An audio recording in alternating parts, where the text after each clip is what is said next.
Olá, irmãos, seja bem-vindo a mais um conteúdo aqui no canal da Missão Católica Mais Louvor. A gente demorou a aparecer, mas agora é para ficar. No vídeo de hoje, como é Sexta-feira Santa, a gente vai falar de um conteúdo muito especial. Nós iremos falar sobre a paixão de Cristo. Mas antes, não se esqueça de deixar o seu like e compartilhar para o maior número de pessoas possível. Então, quando a vinheta que está começando mais um... Você sabia?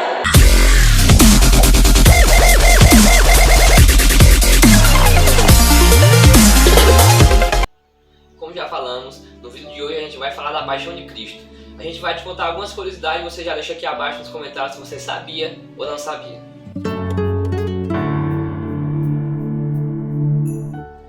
Antes de Jesus ser levado pelos soldados romanos, ele orou no Monte das Oliveiras e o Evangelho de Lucas diz o seguinte: Estando angustiado, ele orou ainda mais intensamente, e o seu suor era como gotas de sangue que caíam no chão. Esse fenômeno de suar sangue é uma condição muito rara, mas pode acontecer. A ciência vem nomear esse fenômeno de hematidrose. A hematidrose é causada pelo sangramento espontâneo através da pele íntegra. Esse sangramento não é muito demorado, ele cessa após alguns minutos. Ela não tem causas bem estabelecidas, mas o estresse e a ansiedade intensos podem ser fatores desencadeantes para acontecer isso.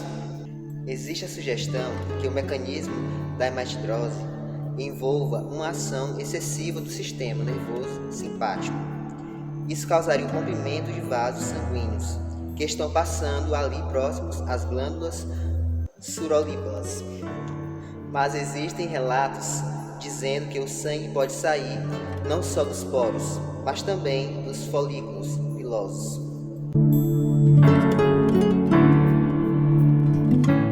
Depois disso, antes de ser crucificado, Jesus foi torturado e chicoteado várias vezes. Jesus foi chicoteado com chicotes romanos. E, diferentemente dos filmes que a gente assiste, os chicotes eram bem curtos e não longos, eram curtos.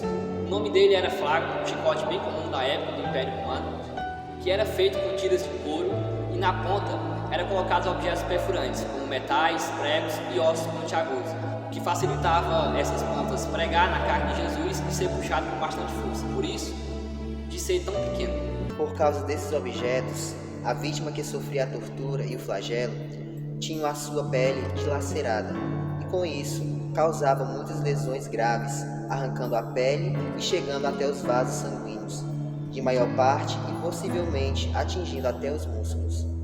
O flagelo era tão intenso e doloroso que algumas vezes as vítimas não chegavam nem à crucificação, morriam ali mesmo por causa do intenso sangramento. Por causa dos abusos físicos e mentais, é certo afirmar que mesmo antes da crucificação, o estado físico de Jesus era muito crítico. Por causa de uma preservação de imagem, é comum ver nos filmes e até mesmo em nossos crucifixos que em todo esse tempo Jesus estava com uma espécie de manto cobrindo suas partes íntimas. Mas na vida real, isso não aconteceu. Os condenados ficavam completamente nus durante a crucificação, o que aumentava mais ainda os motivos por parte das pessoas que acompanhavam.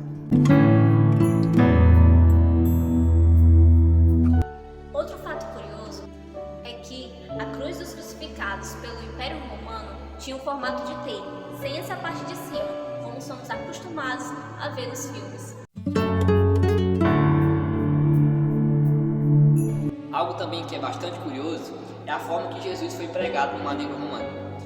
De acordo com a ciência, esses pregos que foram pregados nas mãos de Jesus não foi exatamente bem aqui, mas um pouco mais para cá, no seu escudo. Por quê? Porque a ciência afirma que nenhum ser humano, por mais desestabilizado e magro que fosse, não tinha condição de receber um prego na palma das mãos. Porque as nossas mãos têm os músculos frágeis, o que aconteceria que ia se romper os músculos, o que faria que Jesus caísse. Da mesma forma, os pés. A maioria das mortes na cruz era por falta de ar. Então, o que acontece? Se Jesus tivesse sido realmente pregado dessa forma, os seus pés não trariam apoio, o que facilitaria a sua posição para respirar. De acordo com os achados arqueológicos, os pés de Jesus e dos outros crucificados eram pregados de forma lateral, um em cada lado, em posição de, como é conhecido na teologia, posição de cavalo. E por que a ciência fala isso? Porque há muito tempo atrás, a arqueologia encontrou ossos que supostamente eram de pessoas crucificadas. E as marcas dos pregos eram justamente nos punhos e na lateral dos pés, no calcanhar, e não no peito do pé como a gente costuma ver. E como é que a ciência sabe que isso seria os ossos crucificados? Porque esses ossos foram achados nas catacumbas e escrito na porta das catacumbas estavam: aqui jaz o crucificado. Por isso a ciência afirma isso.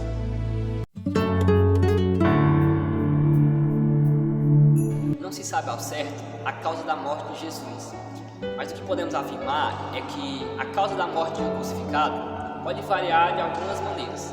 As mais comuns é a hemorragia interna, por causa da intensidade dos sangramentos. Como é muito sangramento, pode causar ali uma hemorragia interna. Hipotermia é uma causa bem comum, mas talvez a mais comum de todas, a asfixia.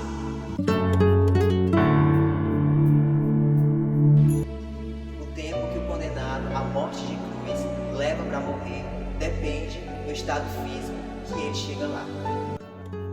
Pode ser minutos, horas e até dias. No caso de Jesus, foram precisamente 6 horas. No Evangelho de Marcos, capítulo 15, vem falar que Jesus foi crucificado às 9 horas da manhã e morreu às 3 horas da tarde.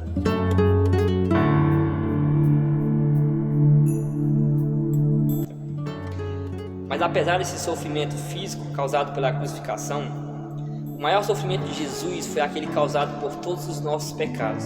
Hoje, Sexta-feira Santa, nós católicos relembramos a morte de Cristo na cruz. Jesus Cristo é Filho de Deus e Ele sofreu muito, como a gente viu, e morre no meu e no seu lugar. Isso porque os nossos erros e a nossa falta de confiança em Deus nos separam daquele que nos ama e nos criou. A Bíblia diz que todos pecaram e estão separados da glória de Deus. E por mais que a gente tente, nós não somos capazes de nos salvar sozinhos. Deus então enviou seu Filho e se fez homem, como nós, e apesar de nunca ter pecado, pagou a nossa dívida por nossos pecados na cruz. O dom gratuito de Deus é a vida eterna em Cristo Jesus. É de graça, já foi pago, e agora o que a gente precisa fazer é crer. No terceiro dia de sua morte, contrariando toda a ciência humana, Jesus ressuscitou e está vivo, e nos convida a se entregar e a crer.